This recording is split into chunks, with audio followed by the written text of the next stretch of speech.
إن الحمد لله نحمده ونستعينه ونستغفره ونعوذ بالله من شرور أنفسنا ومن سيئات أعمالنا من يهده الله فلا مضل له ومن يضلل فلا هادي له وأشهد أن لا إله إلا الله وحده لا شريك له وأشهد أن محمدا عبده ورسوله أرسله بالحق بشيرا ونذيرا وداعيا إلى الله بإذنه وسراجا منيرا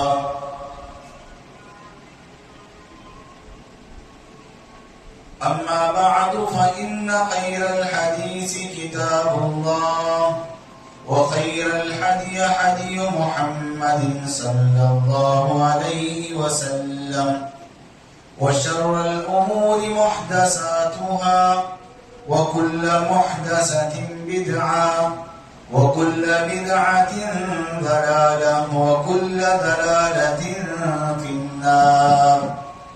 فقد قال الله تبارك وتعالى في كلامه المجيد والفرقان الحميد. فأعوذ بالله السميع العليم من الشيطان الرجيم. بسم الله الرحمن الرحيم. الذين ينفقون في السراء والضراء والكاظمين الغيظ والعافين عن الناس والله يحب المحسنين. رب اشرح لي صدري ويسر لي أمري واحلل عقدة من لساني يفقهوا قولي. اللهم انفعني بما علمتني وعلمني ما ينفعني زدني علما. ربي زدني علما. سبحانك لا علم لنا إلا ما علمتنا إنك أنت العليم الحكيم. تمام قسم کی تعریف و توصیف، بڑائیاں، کبریائی، عز و شان، جاہ و جلال، خالق کائنات، مالک ارض و سما کے لیے ہے، جس اللہ رب العالمین نے مجھے اور آپ کو اشرف المخلوقات میں سے بنایا. مزید اس کا احسان، اس کا کرم، اس کا فضل ہم پر یہ ہوا، رب العالمین نے ہمیں امت محمدیہ صلی اللہ علیہ وسلم میں سے بنایا. جتنی بھی تعریف کرو اللہ کی کم ہے. ربنا ولک الحمد حمدا کثیرا طیبا مبارکا فیہ. درود نازل ہو تمام انبیاء علیہ السلام پر، خصوصاً میرے اور آپ کے آخری پیغمبر محمد رسول اللہ صلی اللہ علیہ وسلم پر. اللہم صلی علی محمد وعلی آل محمد کما صلیت علی ابراہیم وعلی آل ابراہیم انکا حمید مجید. اللهم بارك على محمد وعلى آل محمد كما باركت على إبراهيم وعلى آل إبراهيم إنك حميد مجيد. مختصر حمد و ثنا و درود کے بعد قرآن مجید کی سورہ آل عمران کی آیت نمبر 130 میں نے آپ کے سامنے تلاوت کیا. اس آیت کریمہ کی مناسبت سے میرے آج کے خطبہ جمعہ کا عنوان ہے غصہ اسلام کی نظر میں.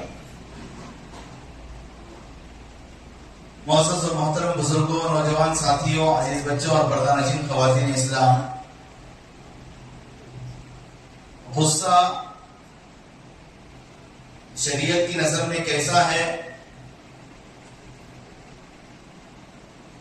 غصہ انسان کو کرنا چاہیے یا نہیں کرنا چاہیے؟ قرآن اور حدیث کی روشنی میں چند باتیں آپ کے سامنے پیش خدمت ہیں. اللہ تبارک و تعالیٰ نے اس آل عمران کی اس آیت کریمہ میں ارشاد فرمایا الذین ينفقون فی السراء والضراء والکاظمین الغیظ والعافین عن الناس واللہ یحب المحسنین. اللہ تبارک و تعالیٰ کے وہ بندے جنہیں اللہ تبارک و تعالیٰ نے مال دیا، دولت دیا، وہ خرچ کرتے ہیں اللہ کی راہ میں. اس کی تفصیل بتاتے ہوئے اللہ تعالیٰ نے فوراً اللہ نے فرمایا والکاظمین الغیظ والعافین عن الناس. اللہ تبارک و تعالیٰ کے نیک بندوں کی صفت یہ ہے کہ وہ غصے کو پی جاتے ہیں اور لوگوں کو معاف کرنے کی ان کے اندر عادت ہوتی ہے. اور اللہ تبارک و تعالیٰ ایسے محسن بندوں کو پسند کرتا ہے. بہت سارے لوگ ہیں نرم مزاج ہوتے ہیں، بہت سارے لوگ ہیں گرم مزاج ہوتے ہیں، بہت سارے لوگ ہیں بڑے سخت مزاج ہوتے ہیں، اور بہت سارے لوگ ہیں بہت زیادہ غصہ کرتے ہیں. غصہ انہیں بہت زیادہ آتا ہے. اور بہت سارے ایسے بھی لوگ ہیں انہیں غصہ آتا ہی نہیں. یہ دو صفتیں ہیں. یا تو انسان میں ایسے پائیں گے آپ جو بہت زیادہ غصہ کرتے ہیں، یا تو انسانوں میں آپ ایسا پائیں گے کہ وہ غصہ ہی نہیں کرتے. غصہ آنا انسان کی فطرت میں ہے، یہ فطری چیز ہے. غصہ آ سکتا ہے، لیکن غصہ انسان کے لیے اتنا مضر ہے، اتنا نقصان ہے، اس کی دنیا بھی برباد، اس کی آخرت بھی برباد، اس کا سکون برباد، اس کا چین برباد، اس کی تمام دولت برباد ہو سکتی ہے. بسا اوقات انسان کو غصہ اتنا زیادہ نقصان پہنچاتا ہے. دیکھیے، غصے میں انسان کو اپنے آپ پر قابو میں رہنا چاہیے، کنٹرول میں رہنا چاہیے. اللہ کے نبی صلی اللہ علیہ وسلم نے فرمایا بہادر وہ نہیں جو کسی آدمی کو میدان میں پھچاڑ دے، پہلوان وہ نہیں جو سامنے والے کو مار دے، گرا دے. پہلوان وہ آدمی ہے، بہادر وہ آدمی ہے جو غصے کو پی جاتا ہے. یہ سب سے بڑا بہادر ہے جو غصے کو پیتا ہے. یہ پیارے نبی صلی اللہ علیہ وسلم نے فرمایا. اب غصہ اللہ تبارک و تعالیٰ کو بھی آتا ہے، لیکن اللہ تبارک و تعالیٰ کو جہاں غصہ آتا ہے اللہ تعالیٰ نے اپنے عرش کے اوپر یہ چیز کو لکھ دیا ہے ان رحمتی سبقت غضبی. اللہ تعالیٰ نے لکھا ہے عرش کے اوپر کہ میرے غصے پر میری رحمت غالب آ جائے. یعنی جہاں پر اللہ تبارک و تعالیٰ کی رحمت ہے اس سے اوپر اللہ تبارک و تعالیٰ کا غصہ نہیں چڑھتا ہے.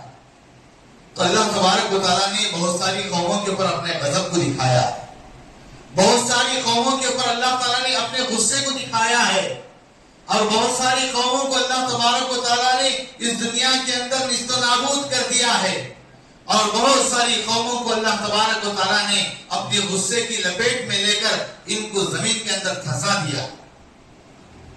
تو اس طریقے سے اللہ تبارک و تعالیٰ کو غصہ آتا ہے، لیکن اللہ تعالیٰ کی رحمت اس پر غالب آ جاتی ہے.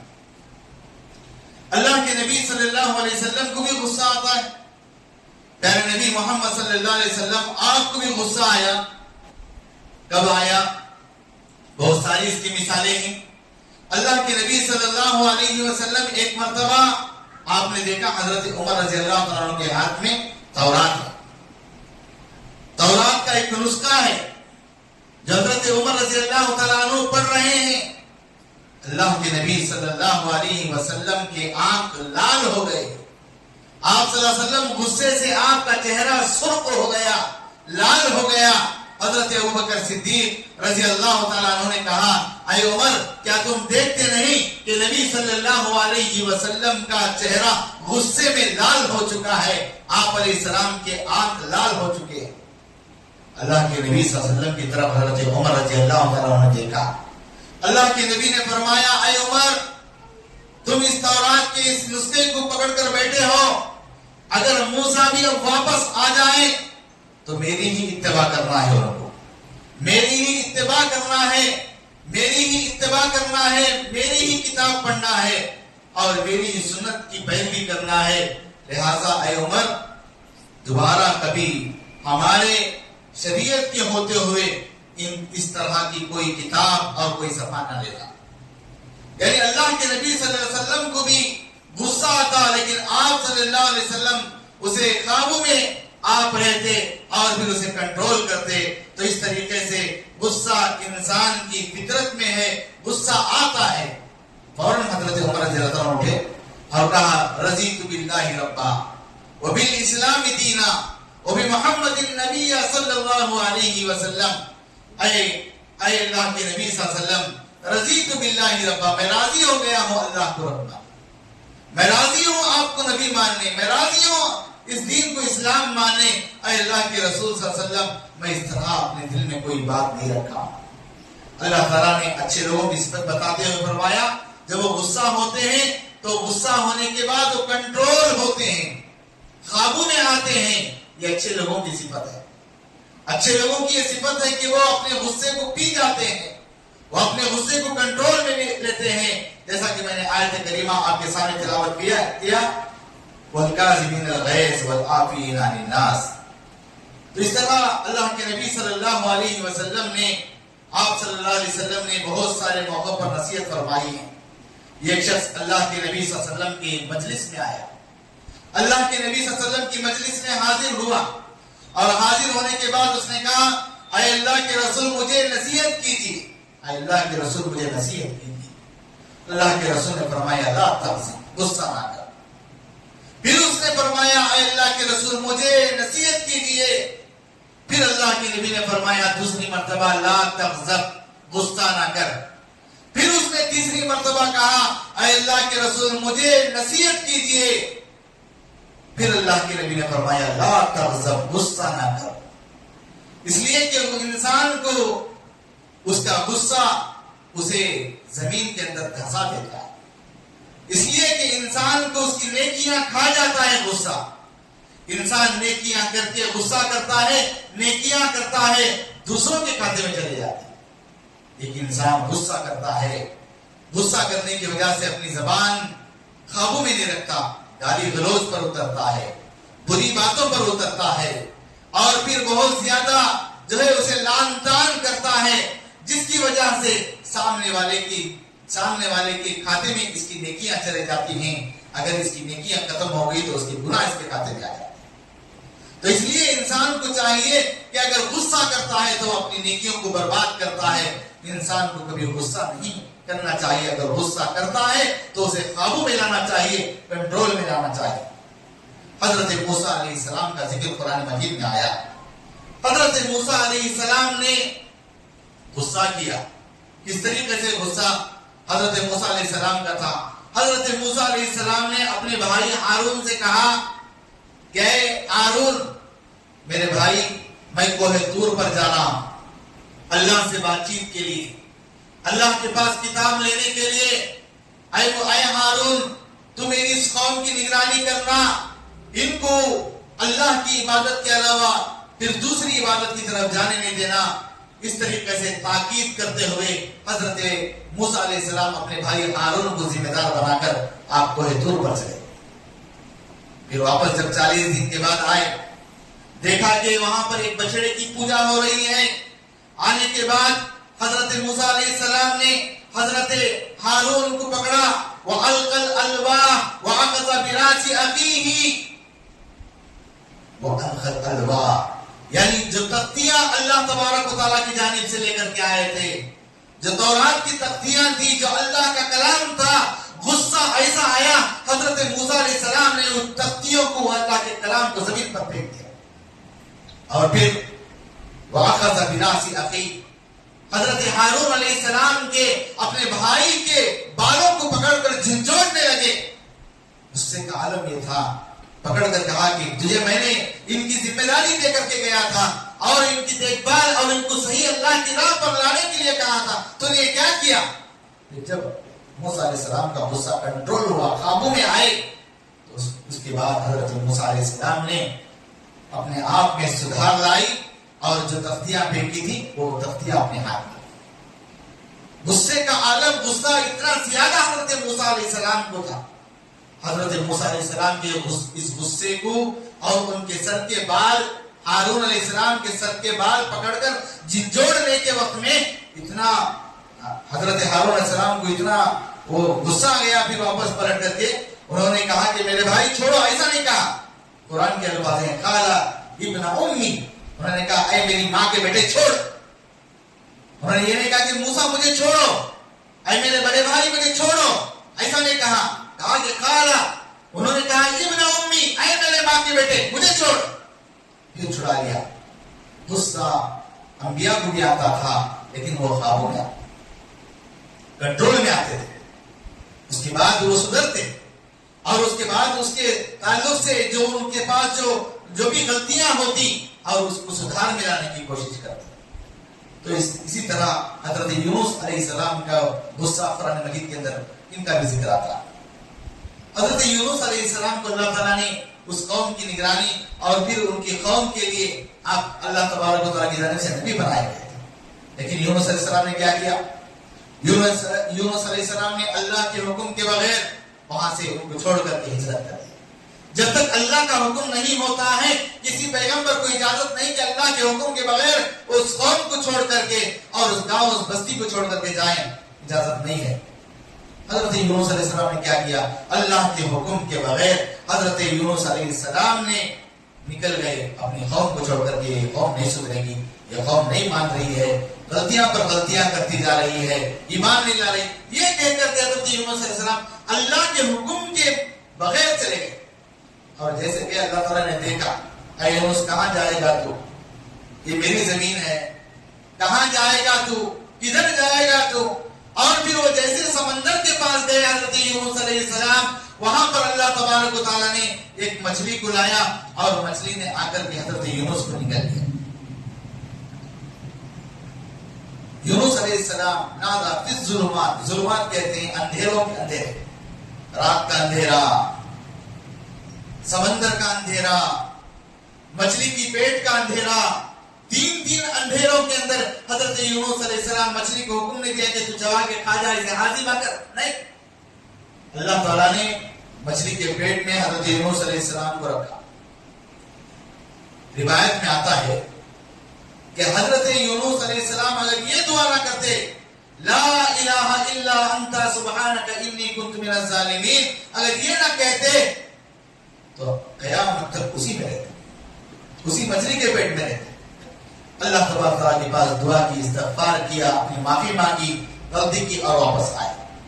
تو اس طرح موسیٰ علیہ السلام کی قوم کا ذکر پھر ایک مرتبہ قرآن مجید کے اندر ان کی قوم کے اس سردار اور اس فرعون کے تعلق سے آتا ہے کہ دیکھو فرعون کی سلطنت کتنی مضبوط تھی، فرعون کی سلطنت کتنی بڑی تھی، اس کا لشکر کیسا تھا، اس کا محل کیسا تھا، اس کی دولت کیسی تھی، اس کی جائیداد کیسی تھی، اس کی فوج کیسی تھی، اس کی سپاہیاں کیسے تھے، اس کی قوم کیسی تھی.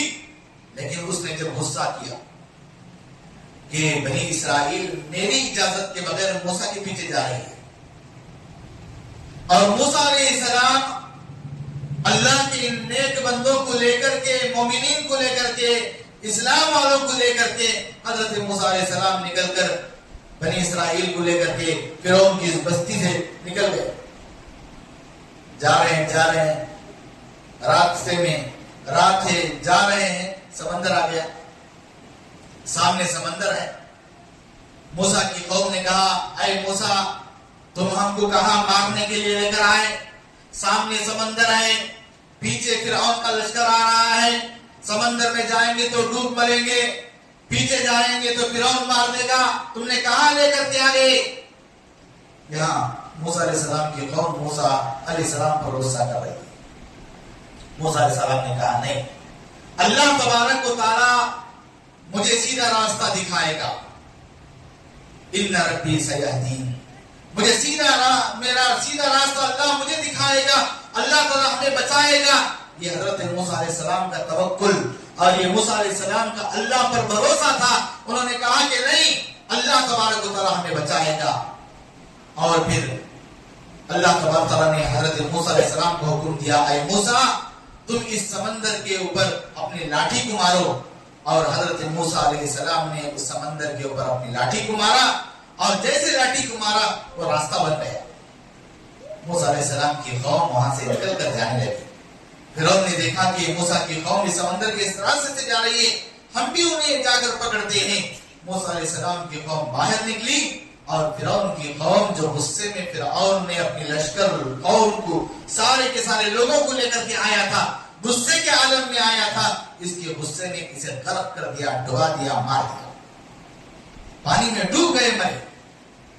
تو اس طریقے سے بہت ساری قوموں نے غصے کے نتائج دیکھے، جس کی وجہ سے اللہ تبارک و تعالیٰ کو جب غصہ آتا ہے تو ان کو ڈبا کر کے یا زمین میں دھسا کر کے ان کی موت ان کے حوالے کر دیتا ہے. اسی طریقے سے حضرت لوط علیہ السلام کی قوم کو دیکھیں، اور اسی طریقے سے قوم عاد کو دیکھیں. اللہ تبارک و تعالیٰ نے اپنے غصے کو جب نازل کیا قوم عاد پر، 7 رات 8 دن تک ہوا چلتی رہی، تیز و تند ہوا، ایسی ہوا، اللہ اکبر، اللہ کا غصہ آیا کہ اللہ کے غصے میں برباد ہو گئے. قوم عاد برباد ہو گئی، قوم ثمود برباد ہو گئی. فرمایا فلما اسفونا انتقمنا منهم فاغرقناهم اجمعین. یہ موسیٰ علیہ السلام کی قوم ہو، یہ لوط علیہ السلام کی قوم ہو، یہ قوم عاد ہو، ان لوگوں نے اللہ تبارک و تعالیٰ کے غصے میں، اللہ تبارک و تعالیٰ کے غصہ نازل ہونے کے بعد یہ تمام کے تمام برباد ہو گئے. تو میرے بھائیوں اور بزرگوں اور دوستوں، غصہ انسان کو اس کی زندگی برباد کر دیتا ہے. انسان کا غصہ اس کی ہر تمنا کو نچوڑ کر کے رکھ دیتا ہے. انسان کا غصہ اسے ذلیل کر کے رکھتا ہے، اسے رسوا کر کے رکھتا ہے. انسان کو غصہ کرنا ہے فطری چیز ہے، لیکن اسے قابو میں رکھ کر اور کنٹرول میں رہنا چاہیے.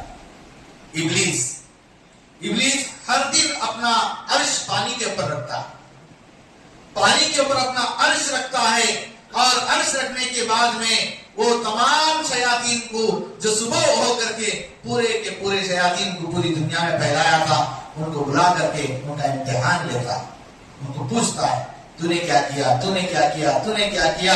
ابلیس ایک شیطان سے پوچھتا ہے. وہ کہتا ہے کہ میں نے چوری کرایا، میں نے زنا کرایا، میں نے ڈاکہ ڈلایا، میں نے فلاں کیا، میں نے فلاں کام کرا، میں نے فلاں کیا. پھر آخر میں ایک شیطان آتا ہے، کہتا ہے اے سردار، میں نے ایسا کام کیا ہے کہ دونوں میاں بیوی کو غصہ منگا کر کے دونوں میاں بیوی کے اندر ایسا غصہ کو میں دبوچ دیا کہ میاں غصے میں آ کر کے بیوی کو طلاق دے دیا، اور بیوی نے اس کے طلاق کو قبول کر لیا غصے میں. شیطان کے اس کہنے پر ابلیس اٹھ کر یہ کہتا ہے شاباش شاباش شاباش، تو نے سب سے اچھا کام کیا ہے، تیرے سے بہتر آج کسی نے کام نہیں کیا ہے. یعنی انسان کو غصہ منگانا اور انسانوں کی زندگی کو برباد کرنا یہ سب سے اچھا کام. تو لہذا اللہ کے نبی صلی اللہ علیہ وسلم نے یہی نصیحت فرمائی ہے کہ انسان کو چاہیے کہ وہ غصے سے اپنے آپ کو قابو میں رکھے، کنٹرول میں رکھے، اس لیے کہ شیطان کا کام ہے.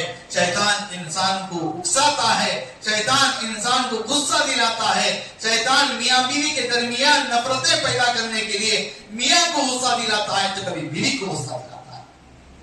تو ایک میاں بیوی کی زندگی کو برباد کرنے میں یہ شیطان کا بڑا اہم رول ہوتا ہے. اور وہ شیطان سب سے پہلے کیا کرتا ہے؟ غصہ دلاتا ہے. اس لیے غصے سے اپنے آپ کو پناہ مانگنے کی کوشش کرو. یہ رشتہ داروں میں سے دوسرے رشتہ داروں کو غصہ دلانا اور ان کے اندر نفرتوں کو پیدا کرنا، ان کی رشتہ داری کو ختم کرنا اور جذباتی بنانا، جذباتی باتیں لانا اور طلاق کے مسائل اور خلع کے مسائل، یہ تمام چیزیں غصے کی وجہ سے ہوتی ہیں. اور انسان کو جتنا غصہ آتا ہے اتنا ہی وہ انسان جو ہے اپنے آپ کو بے قابو ہو کر کے وہ اپنی رشتہ داری کو توڑ لیتا ہے، وہ اپنی میاں بیوی کے درمیان کے رشتے کو توڑ لیتا ہے، وہ اپنے کاروبار کو توڑ لیتا ہے، وہ اپنی لڑائی جھگڑے کو اور بڑھا دیتا ہے، یہاں تک کہ بعض ایسا کہہ دیتے ہیں کہ اتنا غصے میں آ کر کہہ دیتے ہیں کہ ہماری میت میں تم نہیں آنا، تمہاری میت میں ہم نہیں آئیں گے، ہمارے جنازے میں تم نہیں آنا، تمہارے جنازے میں ہم نہیں آئیں گے۔ یہ تمام غصے کی بنیاد پر ہوتا ہے۔ غصہ انسان کو برباد کرتا ہے، اس لیے غصے سے انسان کو قابو میں اپنے آپ کو رکھنے کی ضرورت ہے۔ شریعت نے یہاں تک یہ بتایا کہ ایک قاضی، ایک حکمران، ایک جج اگر کوئی کسی کا فیصلہ کر رہا ہو تو اگر قاضی غصے میں ہو تو وہ قاضی فیصلہ نہ کرے۔ لا یقضی القاضی وہو غضبان، حدیث کے الفاظ ہیں کہ قاضی کو اجازت نہیں کہ وہ غصے کے عالم میں کسی کا فیصلہ کرے۔ یہاں تک کہ شریعت نے کہا غصے کی وجہ سے انسان بہت ساری بیماریوں کا شکار ہوتا ہے، یہاں تک کہ سائنس کی بنیاد پر بھی یہ باتیں بتائی گئی ہیں کہ انسان کا دل کی بیماری یعنی ہارٹ اٹیک ہونا یہ غصے کی بنیاد پر ہے، بلڈ پریشر ہونا یہ غصے کی بنیاد پر ہے، بے سکون اور بے چین ہونا یہ غصے کی بنیاد پر ہے۔ اسی لیے فرمایا الا بذکر اللہ تطمئن القلوب، آپ اپنے دلوں کو اطمینان میں رکھنا چاہتے ہو، غصے کو قابو میں رکھنا چاہتے ہو، اللہ کا ذکر کرتے ہو، ہمیشہ اللہ کا ذکر کرتے ہو۔ دینی مجلسوں میں جانے سے انسان کا غصہ ٹھنڈا ہوتا ہے، قرآن کی بات سننے سے انسان کا غصہ ٹھنڈا ہوتا ہے، حدیث کی باتیں سننے سے انسان کا غصہ ٹھنڈا ہوتا ہے، رسول اللہ صلی اللہ علیہ وسلم کی واقعات کو سننے سے، دینی مسائل کو دیکھنے کی وجہ سے انسان کا غصہ ٹھنڈا ہوتا ہے، ذکر و اذکار کرنے کی وجہ سے، نماز پڑھنے کی وجہ سے، وضو بنانے کی وجہ سے انسان کا غصہ ٹھنڈا ہوتا ہے۔ یہ باتیں بتائی گئی۔ پیارے نبی صلی اللہ علیہ وسلم نے ایک نوجوان کو دیکھا، وہ غصے میں بہت بڑبڑا رہا تھا، وہ غصے میں بہت دیوانہ پن اور دیوانہ ناچ رہا تھا، اور وہ غصے میں بہت ساری باتوں کو بک رہا تھا۔ اللہ کے نبی صلی اللہ علیہ وسلم نے صحابہ سے کہا، اے میرے صحابہ، کیا آپ دیکھ رہے ہو اس نوجوان کو جو غصے میں اپنی زبان کو بے قابو کر دیا ہے اور حرکت میں لایا ہے اور بہت زیادہ اپنے آپ کو جو ہے گالیاں بک رہا ہے۔ اللہ کے نبی صلی اللہ علیہ وسلم فرمایا، اے میرے صحابہ، میں ایک ایسا کلمہ جانتا ہوں جو اس کے غصے کو ٹھنڈا کر دے، اور اللہ کے نبی صلی اللہ علیہ وسلم نے فرمایا وہ کلمہ یہ ہے، اعوذ باللہ من الشیطان الرجیم۔ انسان کو جب غصہ آتا ہے تو وہ آدمی کیا کرنا چاہیے؟ انسان کو چاہیے کہ وہ آدمی غصے میں آنے کے بعد فوراً اعوذ باللہ من الشیطان الرجیم پڑھنا چاہیے کہ میں شیطان مردود، شیطان رجیم سے اللہ تبارک و تعالیٰ کی پناہ چاہتا ہوں، اس لیے کہ یہ غصہ شیطان کی طرف سے آتا ہے، غصہ دلانے والا شیطان ہے۔ اس لیے انسان کو چاہیے کہ جیسے اسے غصہ آئے تو فوراً اعوذ باللہ من الشیطان الرجیم پڑھے، اور اس کا غصہ اور قابو میں نہیں آ رہا ہے تو اسے چاہیے کہ اس کے غصے کو ٹھنڈا کرنے کے لیے وہ وضو کرے۔ یہاں تک کہ بتایا اگر وہ غصے میں ہے، اگر ٹھہرا ہے تو بیٹھ جائے، اگر بیٹھا ہے تو وہ لیٹ جائے۔ اس طریقے سے غصے کے عالم میں انسان کو کسی طرح بے قابو نہیں ہونا چاہیے، اپنے آپ کو کنٹرول میں رہنا اور ضروری ہوتا ہے۔ حضرت امیر معاویہ رضی اللہ تعالیٰ عنہ کا ایک واقعہ بتا کر میں اپنی بات کو ختم کرتا ہوں کہ وہ جب امیر معاویہ اپنے تمام جو ہے وہ اپنی قوم کے ساتھ تھے، حضرت امیر معاویہ، تو انہوں نے جب اپنی قوم سے گفتگو کر رہے تھے، اس میں سے ایک نے اٹھ کر کے کہا کہ اے امیر معاویہ، نہ یہ مال تمہاری ماں کا ہے، یہ مال نہ تمہارے باپ کا ہے، یہ مال بیت المال کا ہے، اور تم نے بہت ساروں کو حق نہیں دیا ہے۔ یہ کہہ کر وہ اپنے انداز میں جو ہے زور سے چلانے لگا، یہ مال تیرے باپ کا بھی نہیں، تیری ماں کا بھی نہیں، یہ بیت المال کا۔ حضرت امیر معاویہ رضی اللہ عنہ اس مجلس سے نکلے اور سیدھا چلے گئے، سیدھا اپنے گھر گئے، جانے کے بعد غسل کیا، غسل کر کے واپس پھر اسی مجلس میں آئے، آ کر کے کہا میں غصے میں فلاں باتیں کہہ کر کے فلاں کو ان کے حق سے ہٹا دیا تھا، لیکن جو آدمی جو یہ لفظ جو نوجوان کہہ رہا تھا، یہ مال نہ تیرے باپ کا ہے نہ تیرے ماں کا ہے، یہ بیت المال کا مال ہے، بات اس کی بالکل صحیح ہے لیکن انداز غلط ہے۔ بات اس کی بالکل صحیح ہے نہ یہ مال نہ میری ماں کا ہے نہ میرے باپ کا ہے، یہ بیت المال کا یہ مال ہے، لیکن اس کا انداز غلط ہے۔ حضرت امیر معاویہ رضی اللہ تعالیٰ عنہ نے یہ بات کہہ کر کے اپنی بات کو ختم کیا۔ لہذا غصہ آنا انسان کی فطرت میں ہے، غصہ آنا انسان کی فطرت ہے، لیکن غصہ اللہ تبارک و تعالیٰ کو بھی آیا، غصہ انبیاء کو بھی آیا، ہمارے نبی کو بھی آیا، صحابہ کو بھی آیا، صحابیات کو بھی آیا، لیکن انہوں نے کنٹرول میں رہ کر کے، قابو میں رہ کر کے اپنے آپ کو، جیسا کہ آپ نے پوری حدیثیں ابھی آپ کے سامنے آئی اور روایات آپ کے سامنے پیش کی گئی، لیکن ہم کو ایسا کبھی نہیں کرنا چاہیے کہ میں ایک مرتبہ غصے میں آ گیا تو ختم، اور اس کے بعد پھر کبھی اس طریقے کی بات ایسی نہیں، ایسا نہیں ہوگا، ویسا نہیں ہوگا، اس طریقے سے نہیں کرنا چاہیے۔ کبھی نہ کبھی انسان کو غصے سے اترنا چاہیے، انسان کو بے قابو ہونا چاہیے، انسان کو قابو میں آنا چاہیے، اور پھر انسان کو کنٹرول میں ہونا چاہیے۔ لہذا اللہ تعالیٰ ہم تمام کو جو ہے ایسے غصہ کرنے اور پھر زیادہ سے زیادہ اس غصے سے نقصان اٹھانے سے اللہ ہماری حفاظت فرمائے۔ اللہ تعالیٰ جو بھی انسان دنیا کے اندر غصہ کرتے ہیں، اللہ تبارک تعالیٰ ان کے غصے کو اللہ تعالیٰ ٹھنڈا فرمائے، اور پھر ان کو جو ہے اس سے ہونے والے نقصان سے ان کی حفاظت فرمائے۔ اللہ تعالیٰ ہر چھوٹے بڑے انسان کے جو ہے گناہوں کو اللہ تعالیٰ معاف فرمائے، خطاؤں کو درگزر فرمائے، اللہ تعالیٰ ہماری نیکیوں کو قبول فرمائے۔ اللہ تعالیٰ جو ہمیں بیمار ہیں اللہ تعالیٰ شفائے کاملہ عاجلہ دائمہ مستمرہ نصیب فرمائے۔ اللہ تعالیٰ ہم تمام کو آج کے خطبہ جمعہ کا، نماز کا، تلاوت کا، ذکر کا اللہ تعالیٰ پورا ثواب نازل فرمائے۔ اللہ تعالیٰ جو ہمارے اندر جو بھی پریشان ہے اللہ کی پریشانی کو دور فرمائے، کشادہ رزق نصیب فرمائے، حلال روزی اللہ تعالیٰ حلال روزی عطا فرمائے، اور ان کی جائز تمناؤں کو، نیک ارادوں کو اللہ تعالیٰ پورا فرمائے۔ اللہ تعالیٰ آج کے خطبے کا پورا ثواب نازل فرمائے۔ آمین و آخر دعوانا الحمدللہ۔